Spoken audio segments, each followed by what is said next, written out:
Well, listen, James, this is a huge pleasure to have you on. I'm obviously a fan of NFX and you, for full disclosure, NFX is a shareholder in our company, and I've known Pete for a long time. And so through Pete, I've got to know you and Gigi also when I went out to Tel Aviv. So this is a huge pleasure to have you on the podcast. Well, it's great to be here, Brian. Thanks for having me. Let's start off with, before you joined NFX, you already had an interest in venture capital. We're going back to the 90s here to date you a little bit, which I wouldn't say you're old. I'd just say you're wise. You worked as an associate and you also had 2 websites about VC. So let's talk about where that interest kind of was sparked. Where did that come from? Yeah. Well, when I got out of college, there was this venture firm named Summit Partners, which was interviewing, and they canceled their interview. But I kept in the back of my mind that there was this thing called venture capital. You got to remember, there's maybe 30 or 40 active venture firms in the country, in the United States at that point. And I don't know how many there were in LatAm, maybe 1 or 2. So it wasn't a big world. And so I eventually, about 2 or 3 years later, after working in tech, software and tech for 2.5 years, I went back to interview with Battery Ventures and got an associate job up in Boston. And so did that for 3 years, learned about the whole ecosystem, smiled and dialed, tried to get founders to talk to me and then take our money. And eventually, went back to, while I was there, thought, this whole internet thing, the internet's going to break down into communities. Why doesn't Battery own the website where the community of venture capitalists and technologists all comes together? So we started Venture Capital News Network, VCNN. And we built the website out and we got all these partners. It was 1994, 95. So it was always just interesting to see this group of people. I just loved talking to the founders and I loved talking to the investors who knew all this stuff, that they had seen thousands of companies. They seemed so wise. And so I was really just awakened when I got this job as an associate at Battery to really dig in and meet this community. And I just wanted to build software and media for them, much as you're doing. And it was just very early in the system. So I've gotten to grow with the industry over the last 25 years. Yeah, well, you've definitely taken that to the next level with NFX and all the amazing content you guys put out. So there's definitely some roots there that have sprouted some pretty interesting, powerful large trees now that we've seen with NFX and all the content. You founded, I'm going to count them, 5 successful businesses, including NFX, right? Because it's a fund. It's still a startup when you got going. Just want to talk a little bit about the first one. This goes back to 99, and you had a website called Tickle. You once wrote that you learned these viral growth techniques at Tickle that were used by the rest of the internet a couple of years later. Really, what exactly did you learn with Tickle that was so different, and how did you actually get to learn it? Yeah, so Tickle was a user-generated content website. It was one of the first ones, and in 98, I realized that the internet wasn't going to be about one to many, which is Nicole Kidman and Tom Cruise, where you do a movie and you push it out to everyone, you put them on TV and you push it out to everyone. The unique thing about the internet technology was that you could have people on both sides making media for each other, and that our biggest interest is ourselves and our friends, the people we could know. And so Tickle was really based on that assumption. It was very early, of course, in this whole process. And so we struggled for the first couple of years to sort of get traction and had to keep reinventing the growth engine all the time because we couldn't buy traffic. There was no one to buy traffic from really at the time. And we had to learn how to get it viral because we didn't have any money to buy traffic. And in fact, the virality would sort of go for about 2 or 3 months and then stop. And so every 3 months, we had to kind of reinvent the product. We had to reinvent the business, and because it was a crappy business. And I had to learn how to do A/B testing, which wasn't a thing back then. We had to learn how to build viral paths and measure K-factors, which wasn't a thing. I think Michael Birch, who worked for me at a time, who then went on to do Bebo, he came up with the name K-factor. We invented the email address importer so we could scrape all the email addresses and have people spam them out. There's so many techniques that we had to develop because we had such a bad business that made us strong. It's like the Sarukar and Dune, they grew up on a prison planet. Well, we did too. And so we became very, very good at this, reinventing it all the time and going back to the first principles and redoing and not being afraid of doing that. And so it really trained us to be growth experts before there was growth hacking. And we were some of the people to invent most of the viral techniques. I think at one point we had a quarter of everyone on the internet was a registered user of Tickle.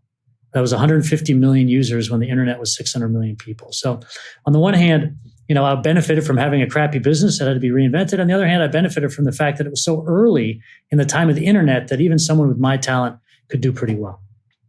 I mean, those are astounding numbers if you think of, percentage wise. So, you had, Tickle was, an experience. It kind of maximized your learning. It forced you to, kind of uncover all these techniques. So you're an entrepreneur, you've built a couple companies, and we're not going to go through your entire trajectory because there's a lot that you've done, in the last, couple decades. But you're also an angel investor in some of these startups, and you invested in DoorDash, Patreon, Poshmark. When did you go from entrepreneur to angel investor, and kind of what was that? How does that happen? That's a good question, because I didn't actually make the mental jump to being an investor until about 2015. I started angel investing in 2004, right after I got some money in the bank from my first payout from Tickle, when Tickle was acquired by Monster for about $110 million, which back then was kind of real money. And my first investment, I think, was Flickr. I think my second investment was Goodreads. One of my third investments, ended up becoming LiveRamp. So the first 3 to 5 investments did very well. And we ended up investing, Stan Chudnovsky, my co-founder at Tickle, he and I created an LLC, and we would just invest 50-50. And I think we ended up investing in 50 companies over time. And this was literally just done on the side while we were building other companies after Tickle. But we didn't really think too much about it. It was really just our friends coming to us and saying, will you put in 50K? Will you put in 100K? And because they were our friends, we did. They were, that was it. And we lived in Silicon Valley. And so we had access to a lot of these things, not because we were trying, but just because we were. In fact, one day we were supposed to meet with a company, and we had a problem with our software that we were building. And so we had to cancel the meeting. And it turns out that company was called Uber. And they were trying to raise $500,000. We just never met with them. But we could have. We could have put in 25K. I have no idea. So it was just all random. And in the end, I think we got 33 times our money on our angel investment portfolio, because it was such a great time and such a great geography, and we had such great friends. And so that's really how the transition was made. But I'll tell you, in 2007, I was arguing with Bill Gurley about this new company called Twitter, and I was saying that this thing was going to be massive, and he was saying it was stupid and all this sort of, and we were in front of 15 people at this big dinner. And so I wrote a blog post saying, investors get in to Twitter. And it's like a very short blog post on my Ooga Labs blog from 2007. But it didn't occur to me to go to them and say, here's 10K, here's 50K. It just, I wasn't thinking like an investor. I was thinking like a builder still. And so my mental shift didn't take place until over a decade after I sold my first company. And that's when we started NFX. And now I've been thinking about it more, but still fundamentally in my heart, I'm a builder. So I've been adopting the investor mindset since then. Well, you can tell the way that, the partners approach NFX, that it's a real builder mentality, because there's kind of a certain way to do venture capital that's existed, and then NFX has kind of taken a different look at it. I think it's interesting that you mentioned, a lot of this stuff was kind of just, to use like a little basketball analogy, it's kind of like you're just around the hoop, right? Like you get a rebound, it's like there, and you just kind of put it back up because you're, kind of by osmosis, you're getting this exposure. And I mean, the same goes with me. I remember, meeting David Vellis from Nubank, and having dinner with him when he's like, yeah, I'm going to go build this company. And I was like, oh, that sounds pretty cool. One, I didn't have any money at the time. But it's one of those things where you see those things, and just, if you're a builder and you're in the mix, and you've, built a venture-backed company, and you've got friends that are doing it, there's a very good chance that your community of founders that that are around you, there's going to be some pretty big success cases. And so it's something that, I think the founders listening to the podcast here, even if it's 5K checks, 10K checks, if I had indexed all my friends' companies over the last 10 years, it would have done pretty well. So now, 2015, you to that point, Brian. To that point, yes. And for your listeners, there's an article on NFX called "Your Life on Network Effects," and it walks through the math of why what you're saying is true. and how much of an impact it has on your life to be in the right networks. And that means choosing the right cities to live in, choosing the right industries to be in, choosing the right people to attract yourself to, and making yourself the type of person who those amazing people want to have in their circle. And doing all those things, as Sarah Gurr said, he said, the most important decision I ever made was moving to Silicon Valley in 2003. Now, today, the tech world is spreading out from more than Silicon Valley, but the point was he was putting himself into the network that I was already in, because I had moved there in 2000 after the crash. And again, it was also the most important decision I made, other than marrying my wife, of course. But that type of decision matters for everything, because the rest of it just flows. And so a lot of people, particularly investors, like to take credit for things. But really what you should be taking credit for is the courage and the willingness to move your network to a place where the network flourishes, where it grows and it's multiplicative and it's compounding over the many years that you're going to be in that network, and choosing that network carefully. And that's an important thing to understand, and it's important to have the courage to make that move. But other than that, we're all kind of flowing with history, and we need to be a little bit more humble about what we've contributed to the fact that this network is building these companies and building these venture firms. And we're all just pretty lucky to be here in the end.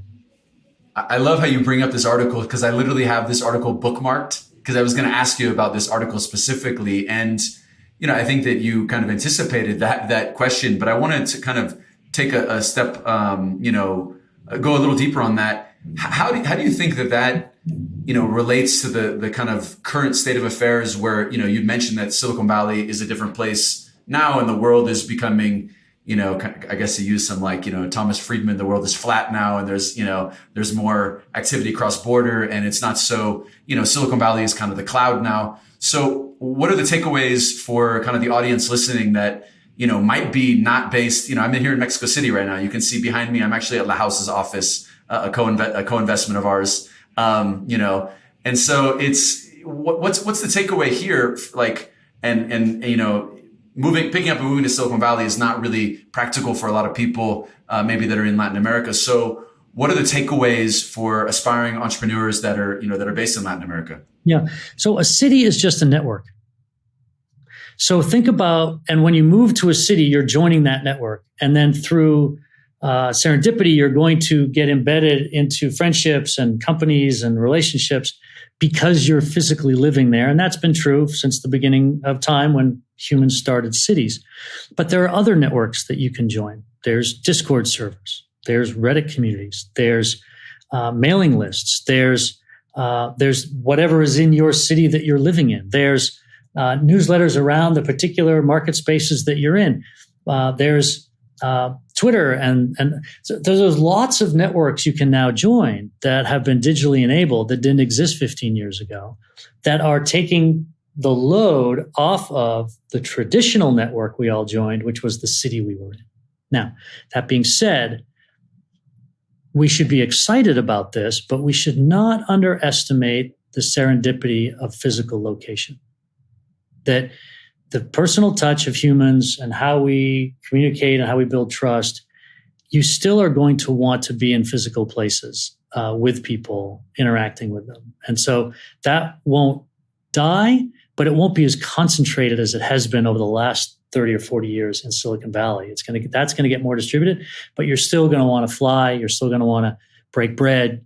You're still going to want to actually develop experiences with other people so that your friendships go to that level of trust so that you know the inside information. You get called when there's a great investment opportunity, when you want to hire a great person. You need to be on the inside of networks. They're still going to exist. They're just going to look a little different going forward. Just double clicking on that a little bit, I agree with the IRL in real life stuff. That's super critical. We're now launching the Vamos LatAm Summit, which is going to bring everyone together, across the region. And we think that, you got to figure out how to manufacture that serendipity, and it's getting people together and connecting. How would you look at, you mentioned a lot of other, virtual communities or other, Discord or Twitter or whatever, choose your different kind of network. How would you go about, evaluating and optimizing so that you're the least amount of effort to maximize your objectives? I don't think I would think of it that way. There you go. That's a good answer. I think the mistake that's okay. So 25 years ago, 30 years ago, this internet thing, this software thing, this startup thing, it wasn't a thing. The only people who were doing it were people who genuinely wanted to build product, who genuinely had this personality type where they were seeing the future and they felt alone. And when they were, wherever they were feeling alone and like no one understood them, and they would eventually move to Silicon Valley to find their people. Now, that way of thinking is spreading. That way of doing business is spreading. And people are being attracted into it, not by personality type, but by money and by optimization. And so it's kind of, it's not getting ruined. It's just, you have to be careful not to go on the end of the spectrum where you're doing this for money or how much you're going to make or how much power you're going to get or how much you could do it in an optimized way. I think you have to do it from a place of authenticity. You have to bring your authentic personality, your authentic interests, and then have it go. And if you end up wasting a lot of time off in some corner like crypto in 2013 and 15 and 16, well, guess what? If you truly love it, in 2017, you're going to get richly rewarded in money, and then you're going to have too much money, and you're not even going to know what to do with it. And it's really not going to change how you relate to yourself or how you relate to your parents or your girlfriend or your boyfriend. And I think we shouldn't over-optimize. We should just be ourselves and be authentic about it and find the people who light you up. Find the product ideas that light you up. Find the sectors that you feel like you can make an impact in and that really resonate with who you are, and go from there rather than worrying about the money or the optimization. I love it. It really resonates with me. The word authenticity, it's something that, it's, and just kind of doing what you love naturally follows those things. And so I think that, I feel kind of like an ass for asking the optimization question now when I hear your eloquent answer, but I also know that I'm doing what I love because, it's kind of the ikigai of, what I love, what the world needs. And of course, how I can, build a business but I love the answer. And if you follow your authentic self, it might not maximize your revenue. And I'll give you an example, which is that I tend to like things that are social. And Max Levchin tends to like things that are transactional. When I come up with business ideas, they are typically social. They're typically about the human. And when he comes up with ideas, they're typically about money and about fintech. Well, guess which makes more money? Well, there's more money in money. and so, but if I try to go just do payments companies, it won't be as authentic for me. I won't have as much of an advantage, and I won't live the life that is proper for my personality and my interests. So yeah, has Max made more money than me? Yeah. But I've pursued the things that fit with my brain in an authentic way. And I have surrounded myself with people who are like that as well. And it's made for a great life. Of course, I have too much money. I was born at the right time and lived in the right place. And I have more money than I need. And most people who are listening to this, if they follow a real passion within the tech world and work their asses off, are going to end up with too much money anyway. We're the lucky ones. So you got to follow who you are. We can't all be Max Levchin. No, and I think that longevity too, right? I mean, like when you make a decision that allows for you to be consistent in your motivation, like then you just stick it out long enough to where, eventually you're playing the long game and the results just happen, right? I mean, I think giving up is a big part of the reason why people don't, have the success they desire. And you're just distracted by having fun and feeling fulfilled. And then you wake up and you're like, oh, actually, interesting. This resulted in some outcome that I could have engineered. But that's that. So I like that perspective on life. I want to dig into a little bit about product design and marketing because I know that you're speaking of passion. I know that you have a passion for that, and I've heard from you before talk about how small changes have this kind of profound impact on growth and adoption. Can you expand a little bit more on that for our audience? Yeah. The act of trying to grow your business is an ongoing, every day, multiple times a day analysis, breakdown, and redo, and redo. And typically it starts with the language. What language are you using to describe your business to yourself? What language are you using to describe it to your employees and then to your customers? How do you use different language for different types of customers? Because if you operate at that level of changing a word, you can suddenly go off in completely different directions. If I'm a social network, it's one thing. If I'm a directory, it's another. Does the product look the same? It might actually look the same. But over weeks and months of iterating on a directory, I'm going to get to a very different product than if I iterate for weeks and months on a thing called a social network. And so, we had a product called Tickle, which we called a news site voted by the community. And so, we had a community site about news. And so we emphasized the people in the community putting up the news. Dig and Reddit, they said, we are a news site voted by the community. Sounds about the same, right?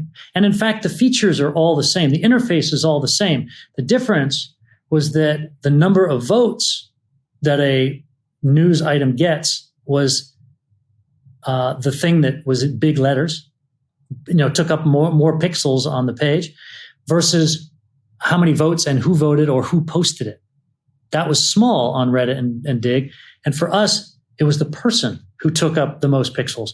That small difference made all the difference, even though they were very similar.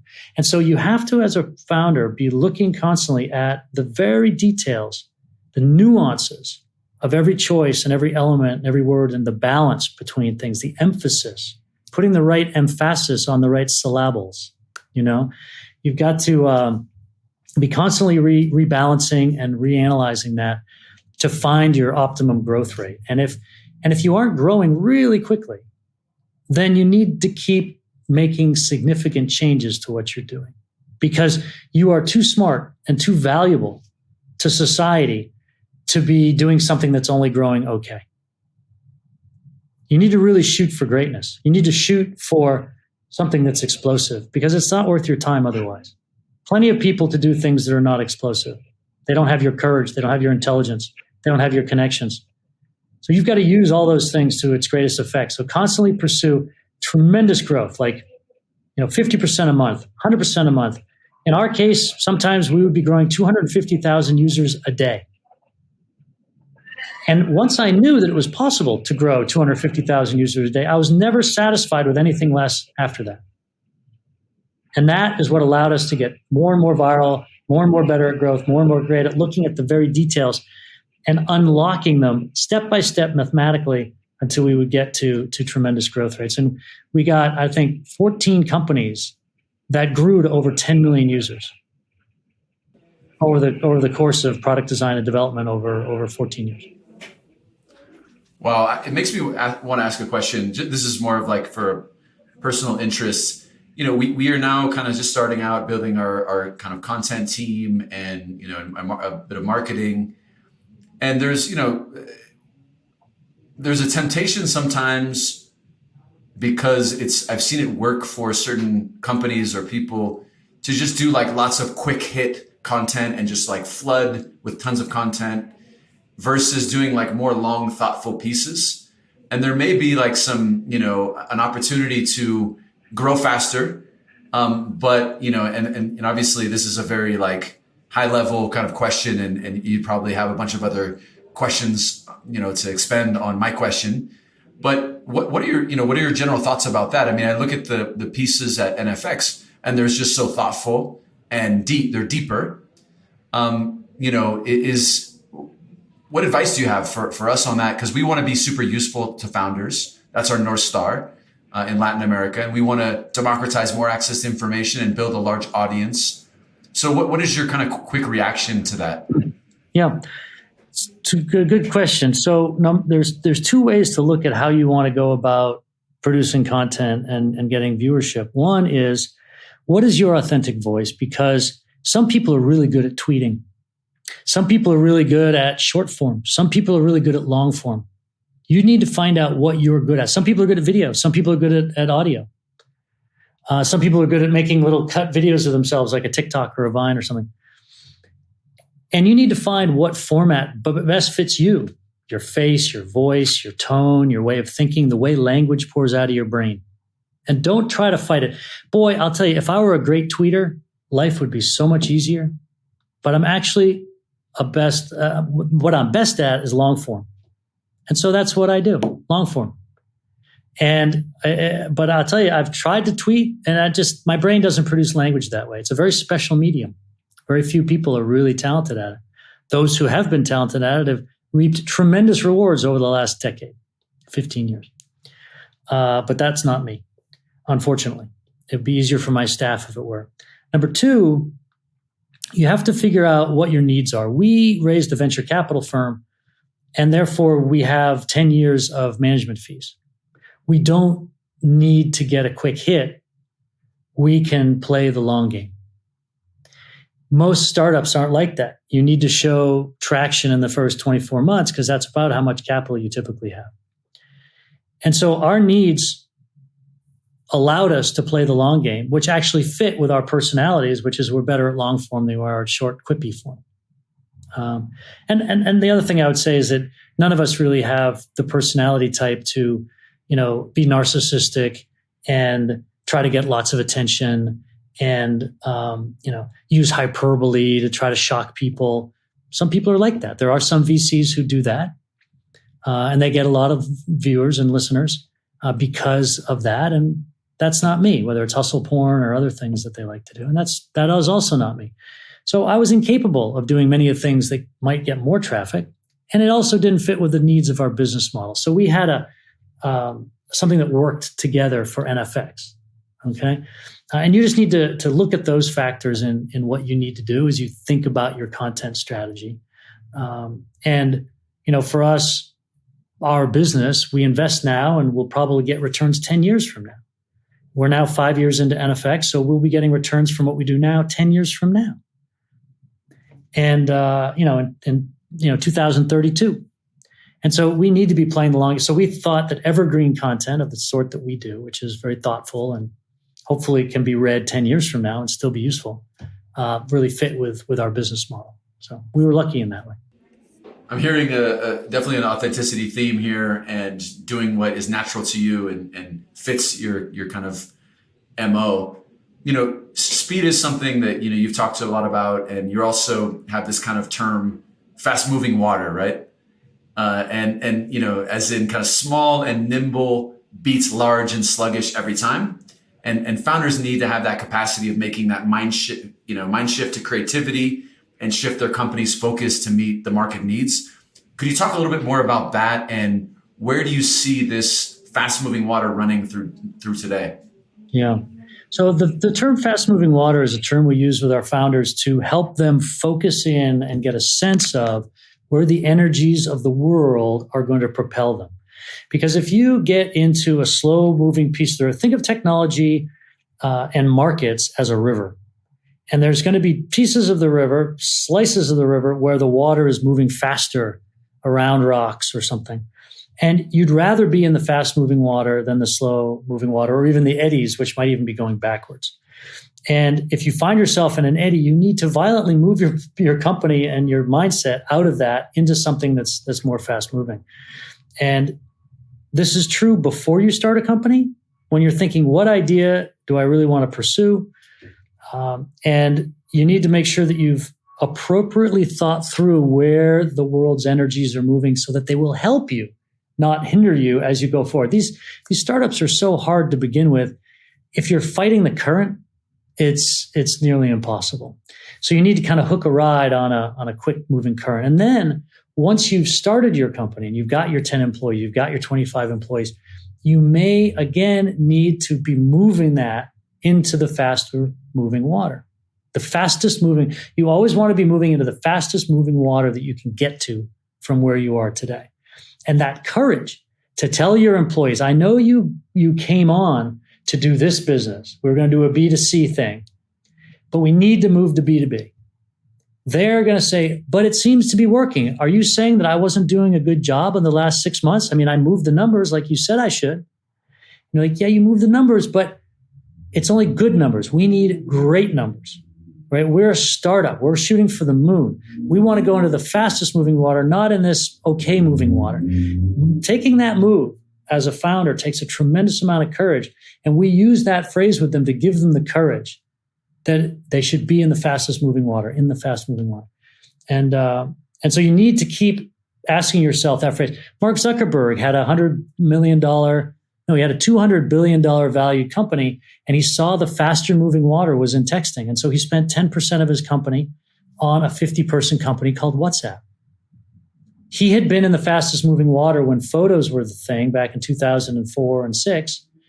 But by 2011, he needed to be in the faster moving water, and he was courageous enough and strong enough to give away 10% of his company so that he could at least keep Facebook in the faster moving water. And in terms of where I see the fast moving water today, we're coming out, we're going to be talking about generative tech. We think that having generative software at the edges is going to change not only consumers, but also B2B experiences. Now that AI has gotten cheap enough and fast enough to be implemented at the edges of the network, not just in the center of the network. And we think that's going to be fast moving water. And we certainly think that LatAm. Can you explain that a little? Can you explain that a little bit more for the listeners?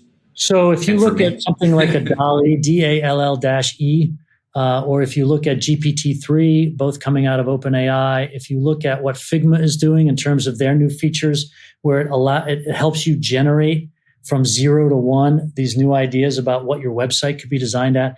There's a company called the.com, which has got a sort of a generative website building platform that is very interesting. It's probably going to double and triple the size of the internet over the next 5 years because the AI, the ML, this can, by clicking a button or just by showing up, will generate something brand new, not doing a database call. So we've had database calls since the beginning of the internet, right? And that's what the internet does. But this is now going to generate something brand new that never existed before on the edge for the user in near real time, whether it's developing a brand new piece of music, a new image, a new text, a new paragraph of text, a new email marketing messages for your sales calls. There's going to be an enormous number of new applications now that we have this AI at the edge. And so it's going to really transform most of the pieces of software that we use. Yeah, I think the DALL-E example is like, writing a text of a description and then AI generating the actual image that's a kind of a good example of what that is. And it's really unique and sometimes like really, just like impressive images that are created out of nothing. And so that's I guess thinking what the impact of that is going to be is kind of mind blowing. Yeah. And we obviously think LatAm is in the fast moving water, right? I mean, there are businesses that if you tried to start them in the US, it would be a slug. But in LatAm, they can really accelerate really, really quickly because LatAm is now ready for the fintech revolution. LatAm is now ready for the distribution revolution. They're ready for these marketplaces to engage everyone. Everyone's got their smartphones, but nothing's been built yet. So the energies of the countries, the energies of how everybody's thinking, the words they're understanding, their relationship to their phones is all now prepared to create really fast-moving water for many of the B2B and B2C marketplaces that we're seeing around LatAm. I remember, it reminds me of kind of a quote that, you do tweet, because I read this on Twitter one time. Maybe it's not your specialty, but, I've seen a couple of little nuggets you've dropped. And I remember it really struck me because, in my case, I got to know Pete because I kind of copied his business a little bit, right? And then launched it in Latin America. And what I realized halfway through that is like, oh, there's actually no MLS. So like, I can't actually just copy his business and I think the way you described it is like breathing new energy into a business is kind of the way that I recall.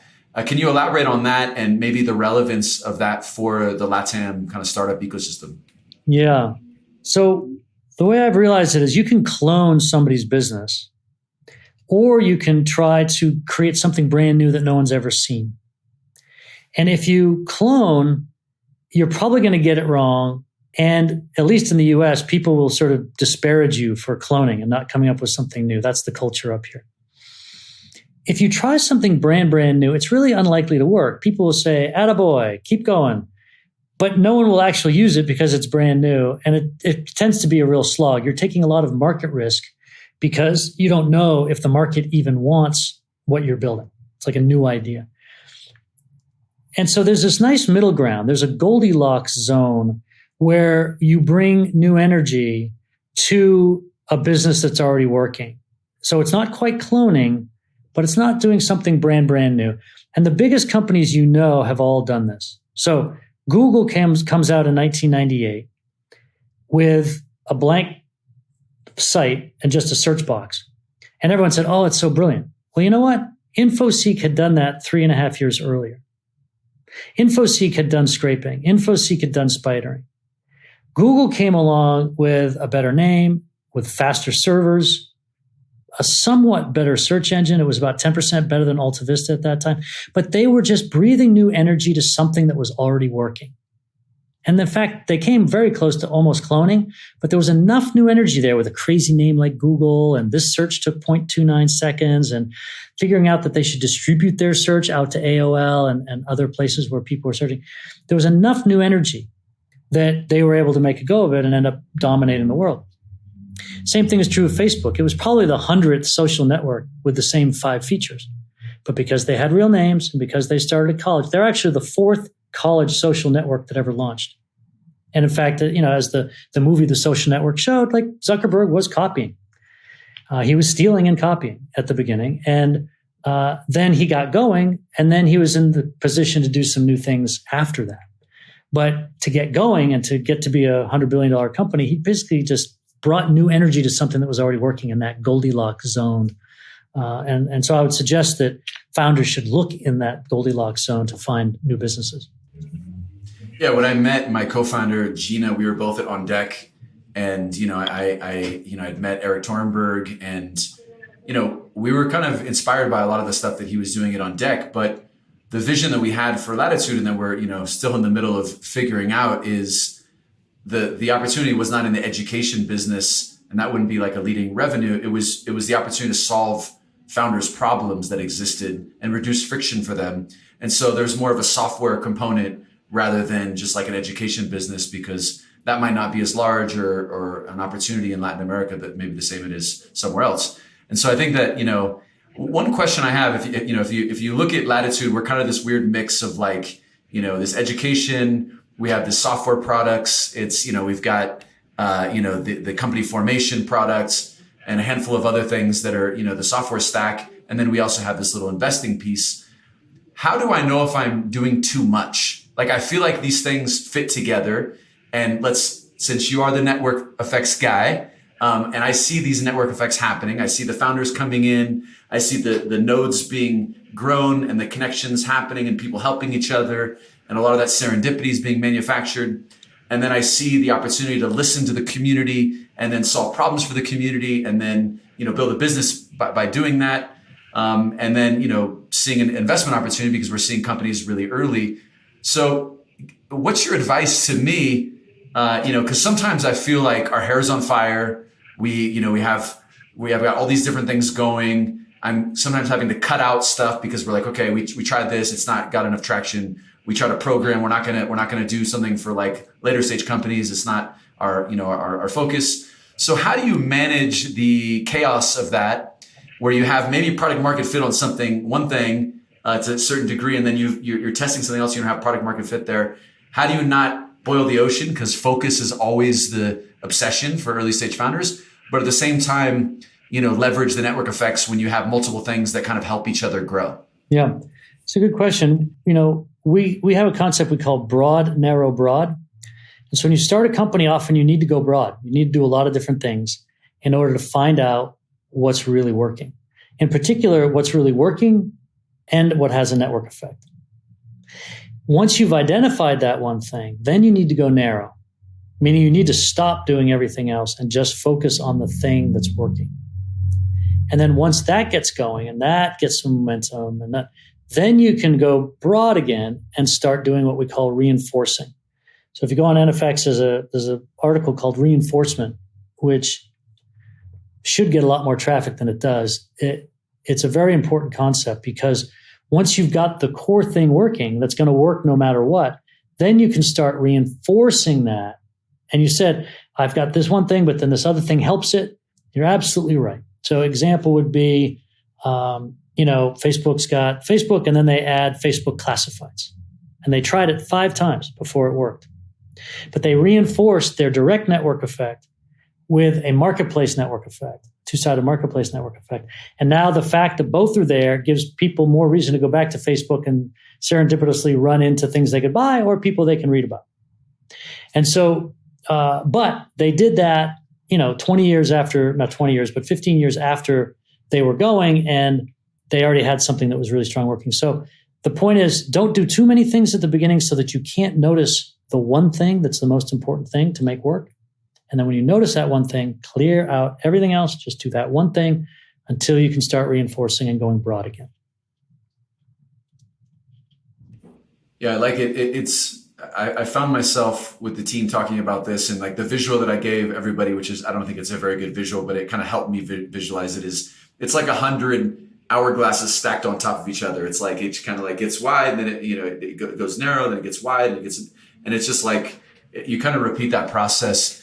I think the question I have is like making sure you've nailed it before you scale it, and ensuring that you've kind of locked in and found that thing that really matters that you can kind of take to the next level. So I think that's something that is kind of a constant struggle, I think.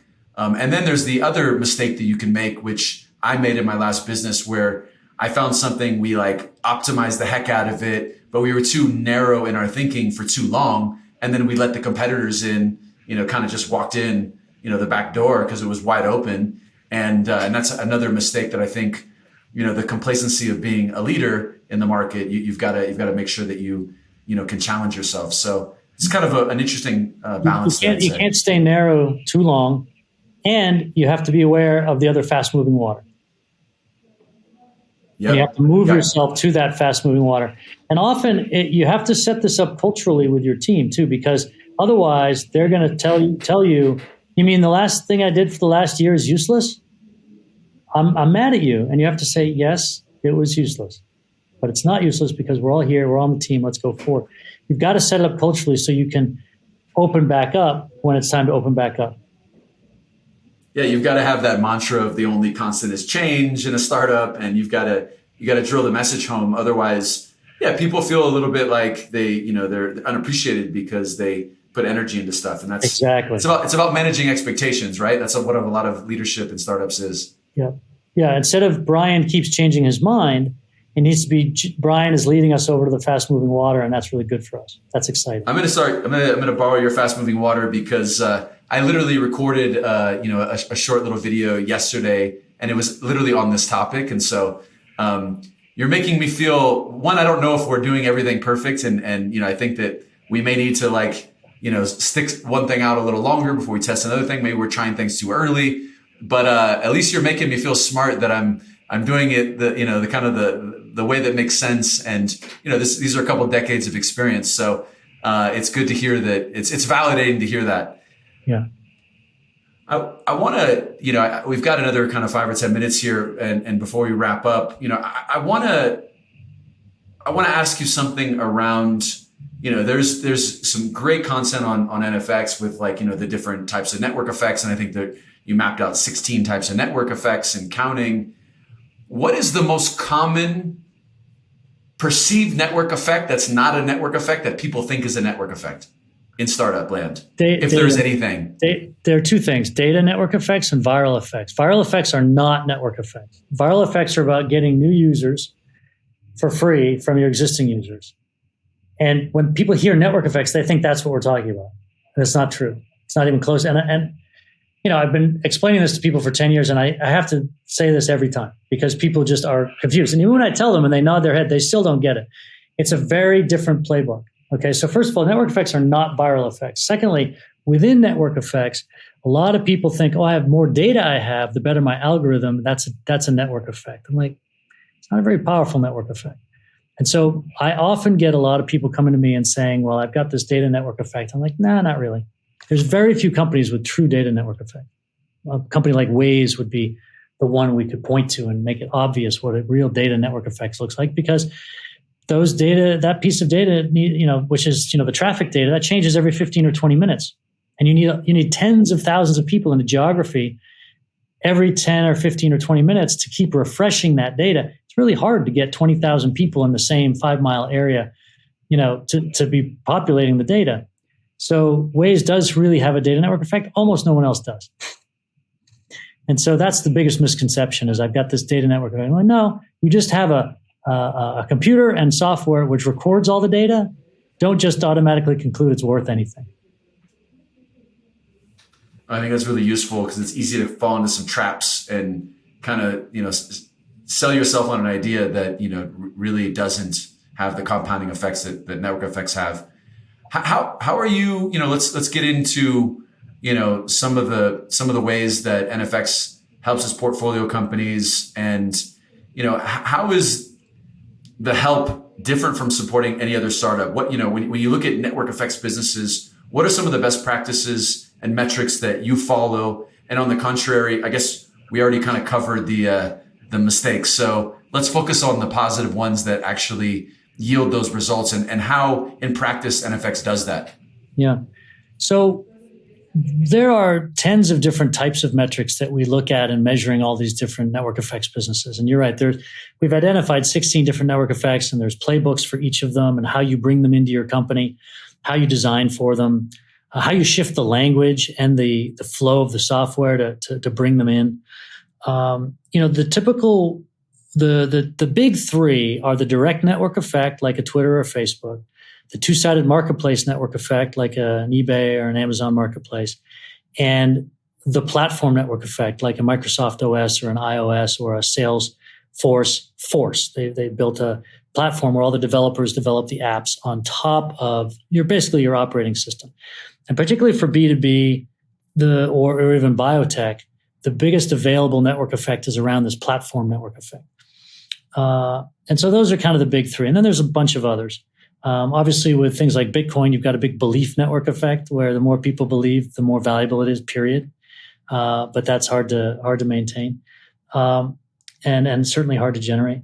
What we do with founders is we sit down and look at their product. We look at how they go to market. We look at what the product does, how it's languaged, and often we'll look at the name of the company, and we'll actually help them change the name of the company. We'll change the reasons that their customers have to use their product, so that it leads toward things that are more multiplayer. It leads towards product experiences which include the network in the value proposition at the beginning. From day one, from the moment of inception of learning about a company or a product, you want the network to be present. And then we change the interfaces so that the network is visible. How many people are online right now? How many messages were collected? So it's not just a single player game.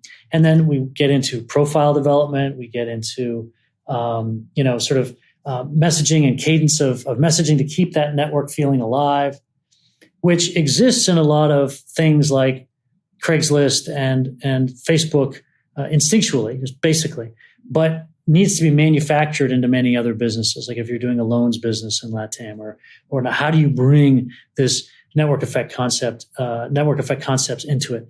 And for each company, it's different. And we'll pick out, one of the 16 and say, let's start with this one. And then we'll get that one working, and then we'll reinforce after it's working.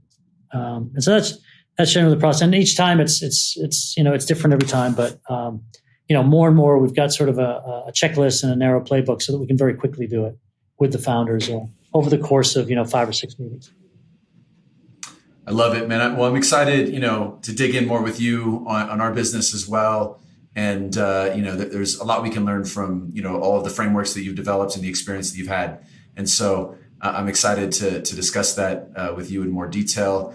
Let's just kind of end the episode. I think it's important to give a little more context to the founders out there listening. NFX, just give us a little breakdown. Total AUM, how many funds you've raised, average check size, all that good stuff.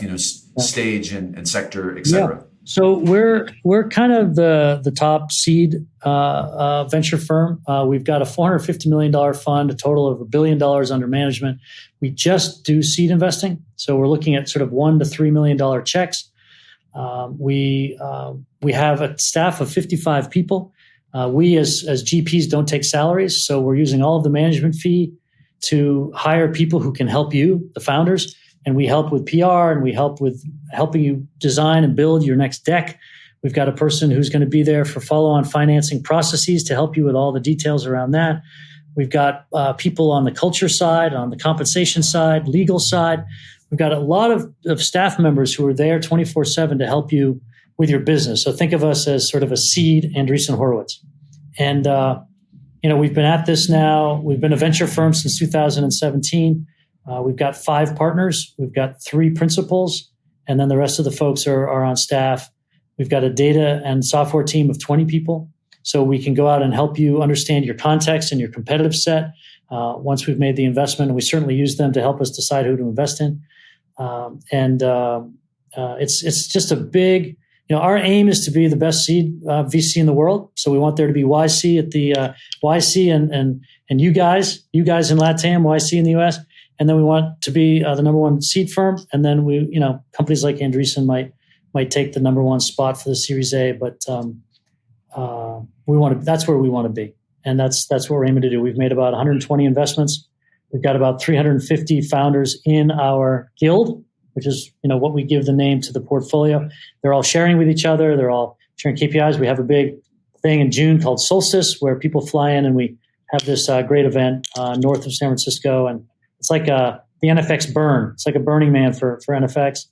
And we try to get everybody connected and communicating so that they can help each other as well. We've got a thing called Gilder, which is like Facebook for our founders, where they all communicate and ask questions. And we've got a 500 video library of all the shortcuts that you can take for product design and for go-to-market and for pricing and all the various aspects of your business. We've got videos for them so that you can very quickly move on to the next thing in your business and not be encumbered like your competitors will be.